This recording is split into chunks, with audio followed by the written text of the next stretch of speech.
Mira is a strong, independent, enthusiastic, and positive soul. She describes herself as a strategist for femme founders, creator, collaborator, always open to inspiring ideas. She pushes herself and others to be their best daily. I met with Mira this past year during a dinner at a mutual friend's. I was initially jealous of her life and free spirit and intimidated by her success, but have used that as a compass, and now I consider her a friend. She's motivated me to pursue new projects. She started her first business in December 2015, where she remains in a strategic role. More recently, she's traveled to New York to follow her dreams, which were cut short by the coronavirus pandemic. Currently back in Montreal, she works as a strategic advisor for a startup platform, and she approaches her work as well as her life, positivity, passion, and love. You seamlessly blur the lines between life and work. Described as an entrepreneur, creative thinker, community builder. Please welcome Mira to the podcast. Thank you. You started your first business 5 years ago. I, like most people, dream or think about starting a business, but don't actually think it will happen. I was wondering what guided you in the early days. Were you even thinking ahead about I have a successful business here, this is going to be great? Were you confident that I was always going to turn into something, or what was it like in the early stages? I know that my initial mindset is the only way that I was able to continue. And when I started, it was an experiment. So I thought that I was supposed to be a doctor. I have a degree in physiology, so I almost went to med school. Then I realized I didn't want to be a doctor, so I started a master's, and I ended up quitting my master's 3 weeks in, which as an A-type overachiever student was an unheard of. And I didn't tell anyone. I didn't even tell my family until afterwards. So I quit my master's, and I knew I had to get a job. At the time, I wanted to go into business and do an MBA, but I needed 5 years of work experience even to be eligible. So I need to get a job, and I couldn't find a job. And so I thought, okay, well, in the next few months, what can I do to get more qualified? I guess I could do the work I already know how to do. And I had been tutoring for many years. So I had a bunch of students. I was the Westmount tutor. It's really good at school, and it paid really well to be good at school. And I learned that early on. I put myself through university through tutoring. I told myself I'd give it 6 months, hopefully make some money, pay off some of my student loans, and then get a job. Let's just see what happens. I figured if anything, it would make me more qualified to get a job, or more qualified for an MBA or something. And I also gave it I'll just give it 6 months. So my initial mentality, my initial mindset was this probably isn't going to work, but for sure I'll learn something, and it'll give me insight into the next steps. And so because I didn't have high expectations for it at the beginning, everything was oh, didn't know that. That's cool. I've never heard of that. Didn't know what payroll was, didn't know what a business, I knew so little about business. I misspelt the word business on my first business plan. That's how I had never spelt the word. I didn't need, that is how little I knew. And a few months in, I'd applied to a few grants and a few awards just because people were telling me about them because they heard I started this tutoring thing. At the time, it was very much something I did from my couch in my living room. It wasn't a real thing, but you have to sound like you mean it if you're going to even try to sell something. I just kept telling people I had a tutoring company. There was this very weird, foggy period of time where I felt like I was lying all the time, but if I didn't lie, it would never be true. So I had to keep lying until it was true. I wondered that too. Were you ever at a point where you felt like an imposter or something? Because you're saying you didn't even know how to spell the word business, or you weren't aware of making this into something. You were just kind of oh, let's see. There must have been a point where it was growing enough where you're okay, this is maybe more than I originally thought it was going to be, or I kind of have something here. Was that a clear point for you, or was it just kind of you just kind of kept doing what you were doing and stuff kind of opened up? Or I don't know, how was that first kind of phase of once you already kind of have something and then that kind of growing? You said the 6 month thing, what was after 6 months, or what? Well, it was during those 6 months that my idea of what it could be changed. I talked about it to a few people and someone was like, oh, sounds really cool. Do you have a space? And I was like, not yet. And they're like, oh, I know of this cool space. Call them, check it out. And they're like, oh yeah, we have this co-working, like it was a very small little co-working space. I had no budget. They're like, oh, no problem. We're offering the first 2 months free for all new members. And I was like, oh, that's in my budget. So I like got like, just because I was like talking about it, opportunities kept opening up. And so now I had a space. And then my roommate at the time was a graphic designer. And she was like, do you have a website? And I was like, because I could make a website. And I had nothing else going on. So I was like, I made a website. And then people were like, whoa, you started a company? You have a website? And I was like, I mean, yeah, like I was really bored yesterday. So I made a website.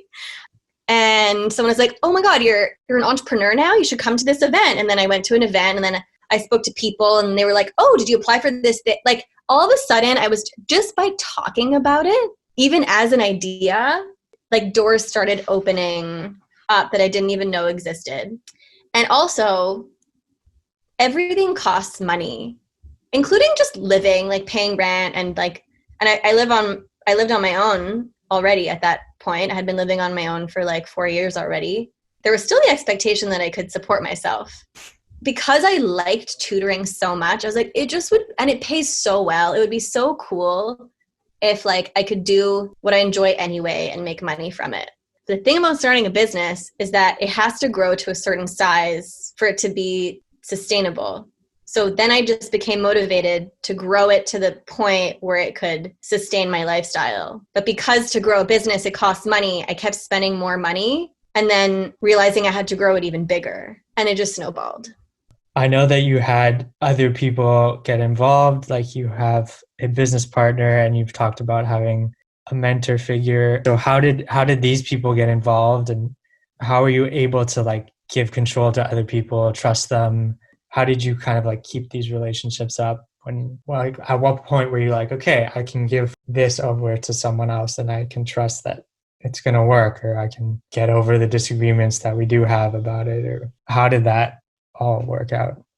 I only met my business partner 3 years in. So the first 3 years were solo.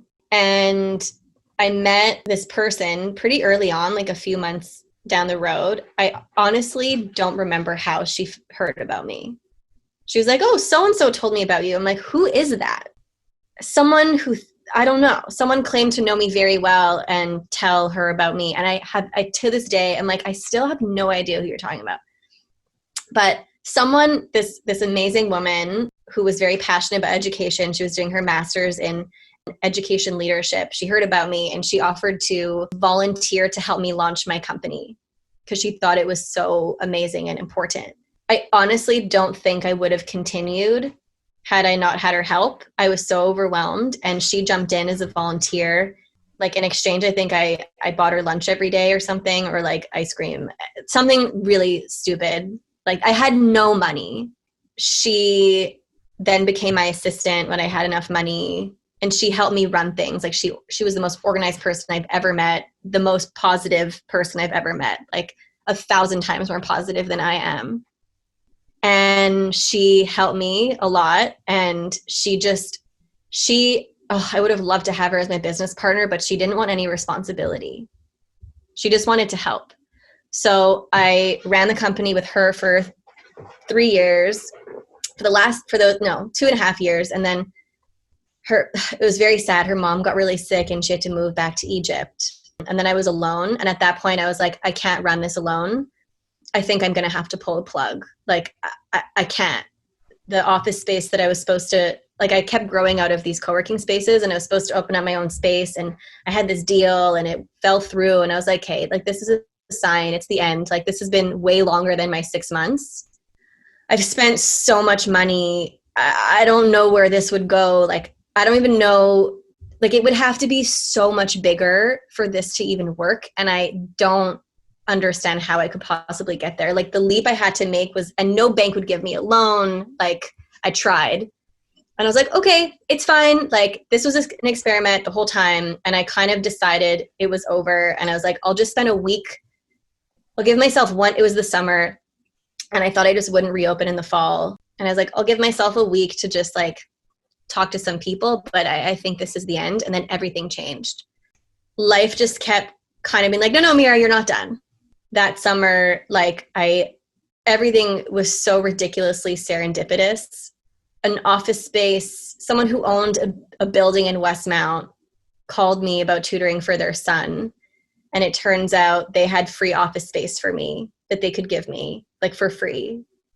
My aunt was moving out of her office and didn't know what to do with all the old furniture. So I just rented a moving truck and took all of her old furniture and some of the furniture from my own house. And I filled up the space. And I know your question was, how can I trust other people? But I'll tell you why. I was desperate. So I opened the space. Like I just had to keep trusting people. And then a few months in, that office space also was like being taken away from me because there's no such thing as free lunch. So like free office space doesn't last very long. I was like, okay, now it's the end. I've really, really, really tried. And the fact that I even got this far is ridiculous. And at that point, one of the parents, I ended up having a long conversation with her and I was like, yeah, I think I have to stop. I don't know what to do now. And she was like, what do you mean? You've just gotten started. What do you need? And she's the one who like really made this whole thing happen. And I wouldn't have continued without her. So it wasn't like, can I trust her? It was like, she just saw potential in the project and in me. She introduced me to my now business partner. And my business partner, I met her and 3 weeks later we had our papers signed because I was like, I don't even know if this is a good idea, but if I don't sign, then this is over. I don't even have time to think about all of the risks and potential red flags. It was like I was going to be done. So I just kept being like, okay. And so my trust was out of pure desperation. I guess you were always kind of open to having people helping you and stuff. It seems like you were just like letting things or like grabbing at every opportunity and letting them kind of running with them. But like once the business was kind of up and running, then were you like, was it hard? How did you deal with like getting other people involved or like knowing when to say like this person should do this and like instead of you kind of running everything? Like I'm assuming you even like this is a tutoring business, right? But like was there a point you even stepped away from like tutoring and it was just a totally different thing than what you started? Oh yeah, there was a point where I was tutoring like 50 hours a week and then there was a point where I was tutoring 0. So like yeah, the whole thing changed. But I think that's my inherent strength. I've always, like, even when I was a student, like, I've always been in leadership positions, like, in the classroom when like, the class gets divided into 2 parts, and like, oh, does someone from group A want to, like, share your thing? Everyone be like, Mira, do you want to share our thing? Like, I am always the designated spokesperson or leader. That's, like, one of my natural qualities. So when it comes to getting people on board, that's, like, very easy. I also I have a pretty good intuition when it comes to people and their strengths. So I think I also know how to delegate. Like I'm very comfortable delegating. I have no interest in doing everything myself. And I've come to realize that a strength is in knowing what needs to be done and knowing who should do it, but also knowing that other people will know how to do it better than me. Like I'm not an expert in everything, but I know who's an expert. And I know to trust them with doing a certain piece of it. And I know how it's all going to fit together. Kind of like the composer, but I'm not the musician, you know?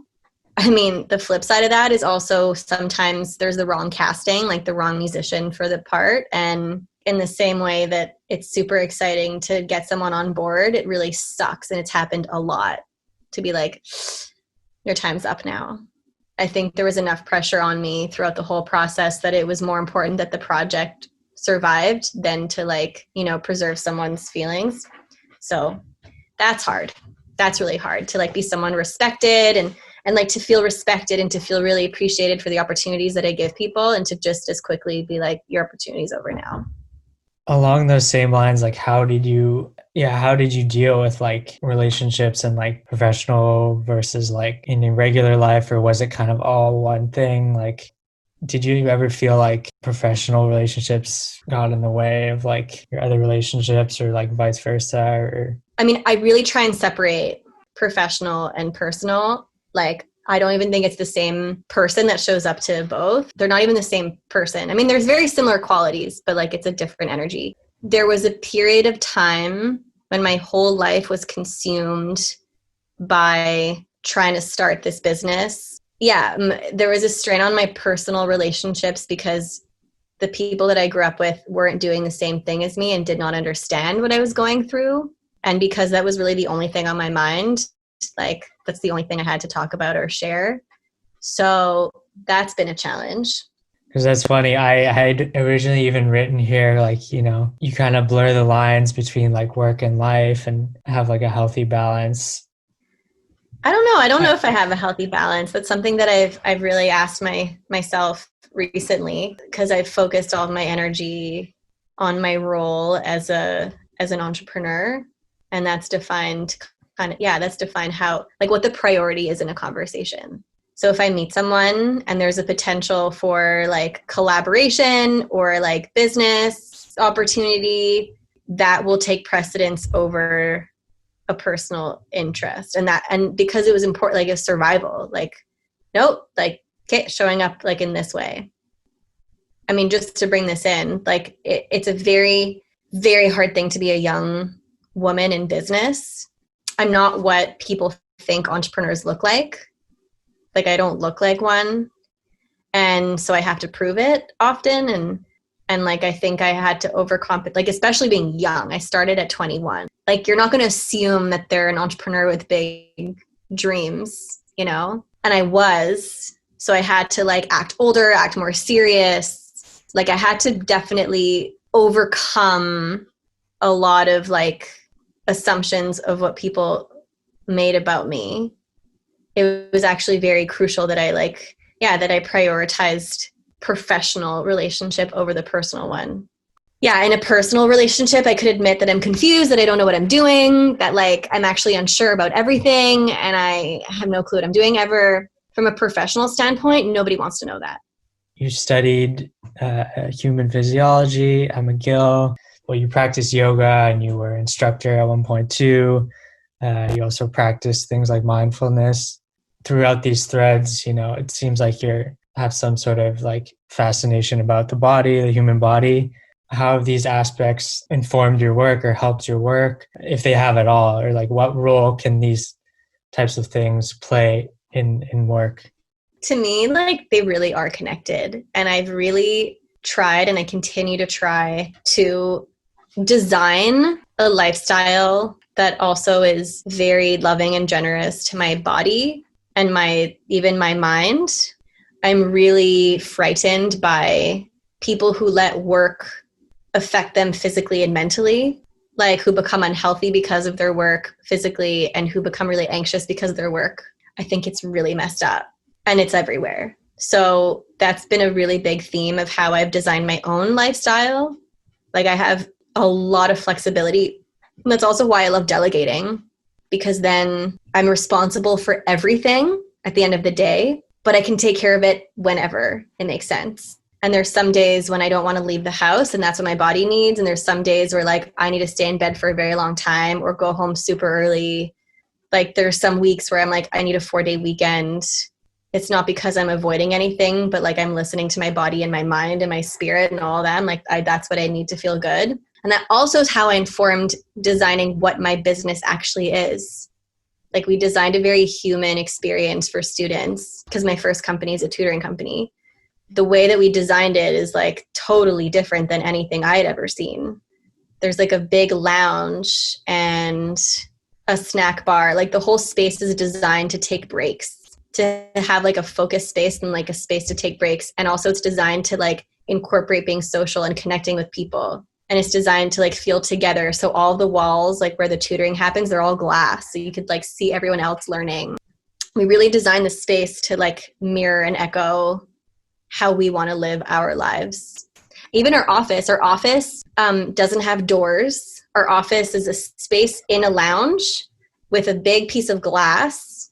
So our office is also like a lounge and an event space, which like is totally weird when you think of like a tutoring office, like the people who run a tutoring company. But it makes sense because like we're dealing with kids and like a community and like all the staff. So it should be like an open space where everyone's communicating and also like chatting. Anyway, yeah, that's like a really big part of my life, is incorporating both. I guess that's what maybe where I was talking about kind of blurring the lines between life and work. That's where I feel like the fact you have all these kind of this mindfulness and this awareness of like being healthy and taking care of like, your mind and your whole being, right? Like, I True. guess that's maybe what I would refer to when I talk about that. Yeah, Because it from that. really seems like, yeah, you bring that into your work too, which is something that I think you mentioned, right? It's kind of lacking in a lot of workplaces, or not seen as something that's important or whatever it is. So I mean, our offices are closed now, obviously, but prior to that, I meditate every day from 3 to like 3:15. So when the kids come in after school, I'm sitting silently on a pillow. Like it's just something that they're used to seeing. Like, yeah, I meditate every day. You? And they're like, cool, okay, I can try it. You're right. I think from that perspective of how I've designed my work environment definitely incorporates a lifestyle. I think what I was referring to, and maybe that's like a very different perspective, is how my home environment or how my personal life incorporates work, because the other way around is out of balance. But I nailed half of it pretty well, I think. I agree with you. just kind of like knowing you too a bit. I know you talk about, having dreams and like thinking big, and it seems like a lot of people don't do that, and they kind of follow a path. Either they started early on, like, oh, I studied this in high school, I'll do it in university, I'll do it after, I'll become an engineer because I did a science course, and or they see what their parents did. Oh, my dad's a doctor, both my parents are doctors, they really want me to do this, or my dad's a lawyer and I need to be a lawyer. But they don't really they don't really dream for themselves, right? And it seems like you've done that. So what role does dreaming play, I guess, in your life, and how can people use this, whether it's in their life or also in their work? I have to thank my parents for raising me in that way. They're both creatives and they both live a very unconventional life. So like if I even wanted to follow in my parents' footsteps, I wouldn't even know how. Like they're the most eccentric people I've ever met. Like they cannot be defined, and they're not defined by their work. They're always starting new projects and thinking up new things. So I definitely inherited that from them. And I acknowledge how rare that is to be raised by two very eccentric, creative people. Yeah, I grew up watching them start projects, be part of different things, also challenging me. Like, what are you interested in? And I was interested in things that were very different than what they were interested in. They're both musicians. And I was like, I want to study science. I like acting and ballet. Like those were three things that they didn't know anything about. They're like, okay, that's what you're going to do. So what role does dreaming play? It's a way to visualize without being limited by limiting beliefs. And limiting beliefs are things that people have said that become the voices inside our head of how things should be, what options you have, and also what would be hard. Like, oh, it's really hard to start a business because you need funding. Like that's a limiting belief, that it's really hard and that you need funding, because there's always another way of doing something. And there's also like always weird exceptions to the rule. So to dream is to have freedom to imagine. I really believe that it's a powerful tool to being like productive, because you think outside the bounds of like, yeah, of other people's voices. And also like when things suck, it's a way to get out of the suckiness. Like rather than accepting how things are, to be able to like reimagine. Like I've reimagined my life many times. Like I reimagined my life from like my parents' life, which was very eclectic, to like wanting to be a doctor. And then I reimagined my life from wanting to be a doctor to wanting to be a tutor. And then I reimagined my life from being a tutor to being someone who runs a tutoring business. And then I reimagined my life from running a tutoring business to actually helping other businesses launch. And I imagine that that's going to keep happening over time. But I've learned that that's kind of the way to keep growing, to keep dreaming. Along those lines of constantly evolving, like even me, it seems like my interests or my passions can change within like weeks or months or, from year to year. In light of this, like how do you know which ones are worth pursuing, and how do you maintain like continuity within your life if it's like constantly changing? Or do you ever feel like you've lost, or it's like, oh, I'm doing the wrong thing? I talked about this with my mom yesterday. And I'm not afraid of change. I am much more interested in that feeling of excitement, and everything I've done has excited me. I'm much more interested in feeling alive and feeling excited, even if there's a risk of it not working or of me changing my mind, and like accepting that will come with discomfort, but that the excitement and the fulfillment that comes from it far outweighs the discomfort. But I am perpetually going through transitions all the time. The nature of following my dreams is, that they keep evolving, right? Because dreams turn into reality, and that's not a dream anymore. So if you're still dreaming, then there's something else that's in your dream now. And so it's not a process of achieving. And so if I'm not trying to just achieve something and then stay there, if I want to keep evolving and growing and creating, well, then I've accepted that I will always be in transition. And I'm learning to be more and more comfortable with that. And that's a lot of personal work and also some logistics. Still haven't figured a lot of the logistics out, but I'm only 26. I have time. Is there ever a point where you're like, should I be doing this? Or like, is it worth doing this? Or it's like, based on kind of like the feelings changed and you're not excited anymore. What makes something worth pursuing? I need to start off by saying that it's really hard. Like, it's really hard. But how I do it is, if I can't imagine myself still doing it, then it's time to stop or time to rethink. With my previous company, my first company, I remember sitting at my desk and trying to imagine myself sitting in that desk like a year from then. I couldn't see it. I couldn't even imagine me sitting there within the next year. And I was like, oh my God, that means that there's something else that I'm imagining. And it was absolutely terrifying, because I was like, oh my God, it's going to be so complicated to get out of this right now. I'm in so deep. Huge responsibility, huge commitments. But I also very much knew for certain, like, I can't see it, so that means something else is in line for me. I am also very grateful that I trust myself. I try not to just sit in self-doubt for too long. A little bit of doubt is good, just to question things, but I try not to sit in it for too long. I and many people probably have, plenty of ideas or projects or things they want to pursue. Even this podcast, for example, and many people share the same thing. But how do you kind of like believe in your idea, keep it going, even when it seems like no one cares about it, or it feels like maybe this has been done before, or like, what's the use? And how do you grow from that kind of like initial idea and like inception, when it feels like, everything's like against you in a way? Or like, I think you just uncovered something very important. For something to work, people have to care about it, and it has to never have been done. Like, I think that's the whole point. My idea worked because people really cared about it. They cared so much that I was like, I'm done. And they're like, no, please don't.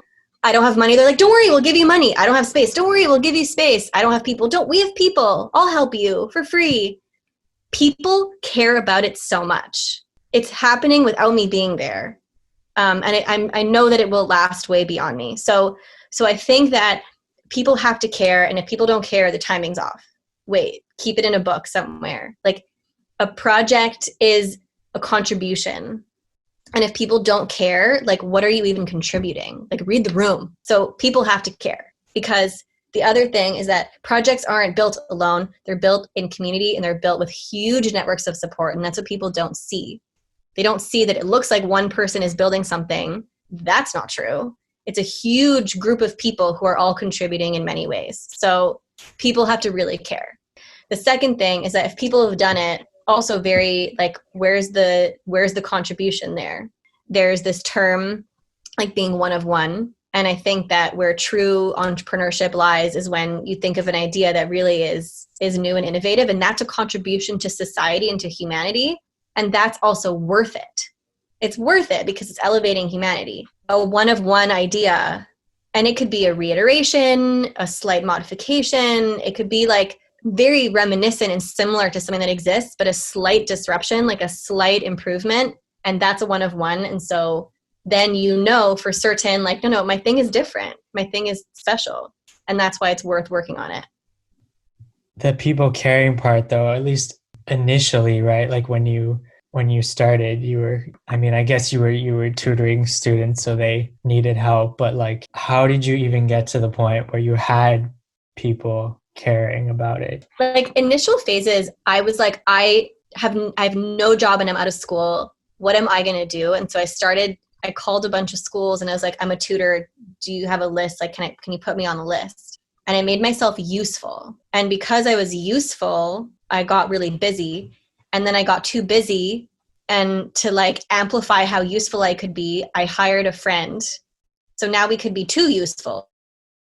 I spoke about it. I offered myself, but I didn't make up something that people didn't need. I offered something that people needed, and then I found a way to do it differently. So I was tutoring privately, and then I was like, maybe I for sure have enough interest, because I had a waiting list. I had so many students I couldn't accept anymore. So like it grew out of demand. Like there was a need. It seems like you're always like evolving and challenging yourself. And I know you talked about going to New York, and then also even the step of kind of leaving your first business. Like, how did those things happen, and how have you known kind of what to follow? It's like doing this thing with your business for so long. Like, how did you, well, first of all, I guess you had to take a step and be like, okay, this is not what I want anymore, but like, what do I want then? Or what am I going to do now? Like, how did that happen? Okay, those are two questions, how I left and how I figured out what I wanted. And so to answer the first part of the question is I'm still in the process of learning this lesson, which is that there's a way to redefine my involvement. It isn't like I'm in it or I'm out. Like it's not a binary, like I'm doing this and I am this, or I'm not doing this because I'm not that. The way that I'm going to contribute is different now, right? Because I'm not tutoring anymore. I'm not the director, I'm not doing any administration anymore because we have tutors, we have an office manager, and I'm not directing anymore because my business partner is like just way better at it than I am.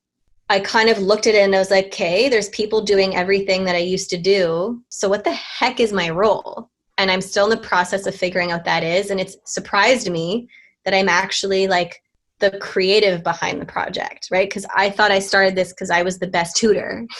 Over time, I've grown and I've evolved, and my contribution now is to be very creative in how we do things from like a very high level perspective. And that's actually really important. Like we're at the scale where that is a need. Beforehand, that wasn't the need. So that's something I'm still learning because I didn't leave. I just completely redefined how I'm involved. Second of all, your second question is how I figured out what I wanted to do. And I actually I had to figure out how to do that because I didn't know. But I decided on I committed one thing to myself. I committed to, like, instead of logically figuring out, okay, well, I'm qualified to do ABC, so I can pursue ABC, 1, 2, 3. Like, instead of calculating the next steps, that I would follow my feelings.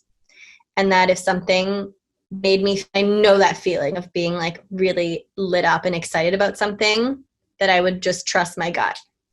And without thinking, where is this going? How long is this thing? How much will it pay? What city is it in? Like without thinking of all of the logic-y questions, like the cerebral questions, if it excites me, I'll check it out.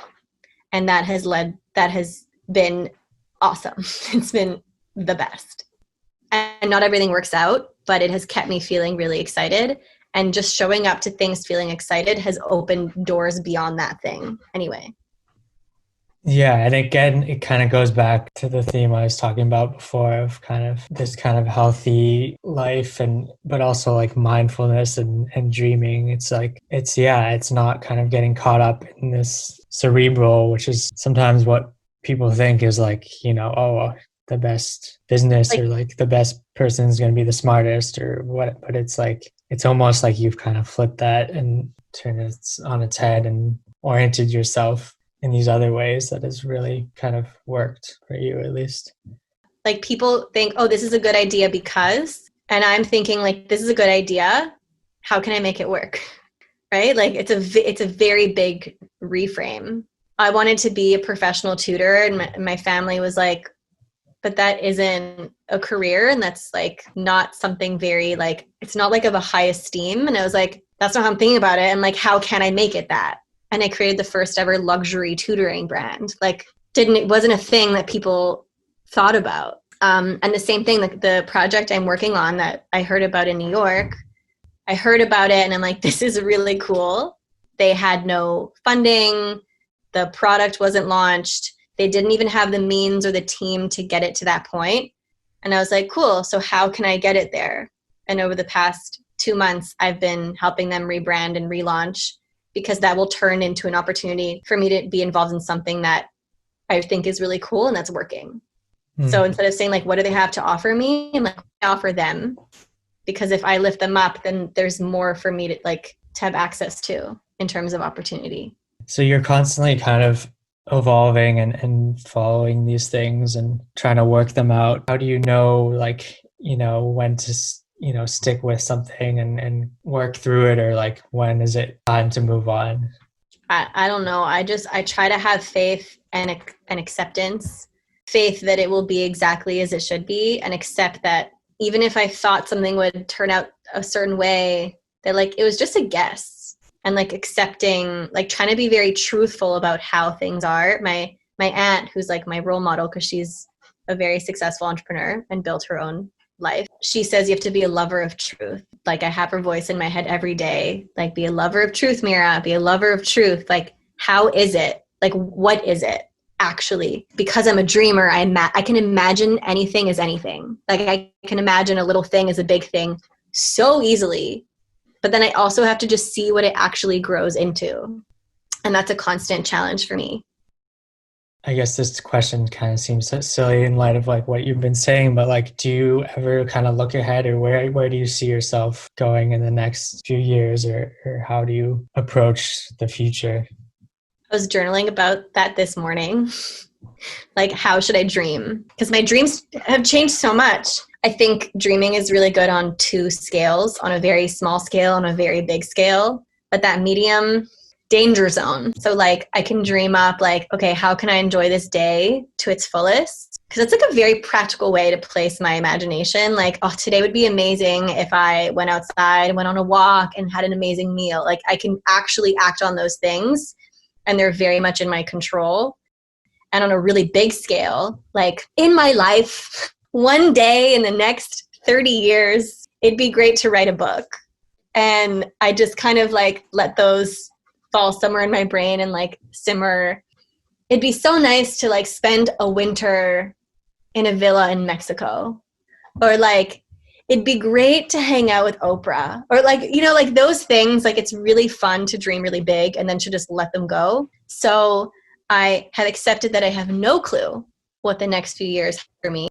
I have no clue what city I'll be living in. I have no clue how my time will be distributed between projects, and even on what projects. I have no clue what the near future holds for me, but I'm focusing on enjoying each day, and I'm allowing myself to keep dreaming really big.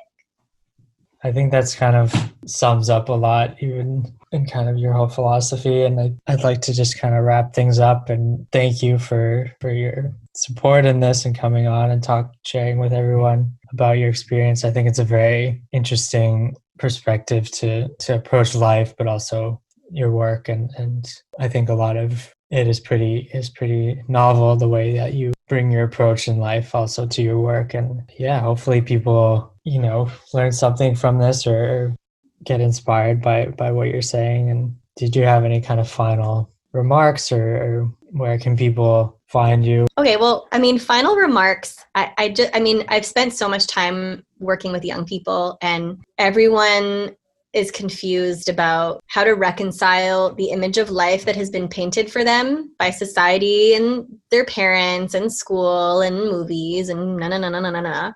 Because they're like, none of that seems right. Like school seems off. Like what school's preparing me for seems like irrelevant.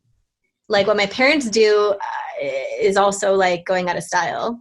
I recognize that there's a really big need for a very new type of lifestyle and a new type of role model and a new template or set of guiding principles to shape out one's career. And there's like this fading belief that a career is one thing, and it's becoming more and more obvious that it's actually like a series of things that all somehow strangely weave together.